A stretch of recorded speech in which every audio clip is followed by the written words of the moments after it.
ഈശോമിശിഹായ്ക്ക് സ്തുതിയായിരിക്കട്ടെ. പ്രിയ സുഹൃത്തുക്കളെ, ഉൽപ്പത്തി 1:26 നാം ഇങ്ങനെ വായിക്കുന്നു: നമുക്ക് നമ്മുടെ ഛായയിലും സാദൃശ്യത്തിലും മനുഷ്യനെ സൃഷ്ടിക്കാം.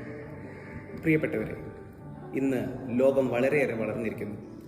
ആധുനികതയുടെയും ഒരുപാട് കണ്ടുപിടുത്തലുകളുടെയും ശാസ്ത്രത്തിൻ്റെ വളർച്ചയും ഒരു കാലഘട്ടത്തിലാണ് നമ്മൾ ജീവിക്കുന്നത്.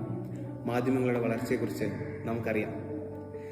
നാം ഭൗതികമായി പല രീതിയിലും ഉയർന്നിരിക്കുന്നു, വളർന്നിരിക്കുന്നു. പക്ഷേ ഇനിയാണ് എനിക്കൊരു കാര്യം പറയാനുള്ളത്. ഭൗതികമായി വളരെയേറെ വളർന്നിരിക്കുന്ന നമുക്ക് ഹൃദയത്തിൽ വളർച്ചയില്ല എന്നതാണ് സത്യം. കാരണം ഇന്നും ലോകത്തിൽ വർണ്ണവിവേചനം നിലനിൽക്കുന്നുണ്ടോ എന്നെനിക്കൊരു സംശയം. തൊലി കറുത്തതിൻ്റെ പേരിലുള്ള നിഷേധാത്മകതയും അകറ്റി നിർത്തലുകളും അവഹേളനകളും, തൊലി വെളുത്തതിൻ്റെ പേരിലുള്ള പ്രത്യേക പരിഗണനയും അഭിമാനവും പ്രമുഖ സ്ഥാനങ്ങളും ഇന്നും നിലനിൽക്കുന്നുണ്ടോ എന്ന് നാം നമ്മോട് തന്നെ ചോദിക്കേണ്ടിയിരിക്കുന്നു.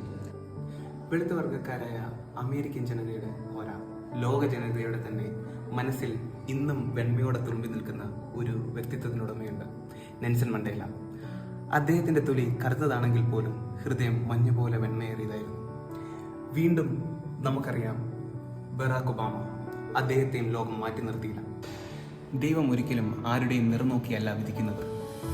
ദൈവത്തിന് മുൻപിൽ എല്ലാവരും ഒരുപോലെയാണ്. അല്ലെങ്കിൽ പിന്നെ ഒരിക്കലും ഒരു വിശുദ്ധ മാർട്ടിൻ ഡി പോറസോ ഒരു വിശുദ്ധ ബക്കീത്തായോ സഭയിൽ ഉണ്ടായിരിക്കുമായിരുന്നില്ല.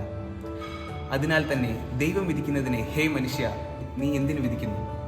പ്രിയമുള്ളവരെ, മനുഷ്യൻ പുറമേ നോക്കുന്നുവെങ്കിലും ദൈവം മനസ്സാണ് നോക്കുന്നത്, ഉള്ളാണ് നോക്കുന്നത്.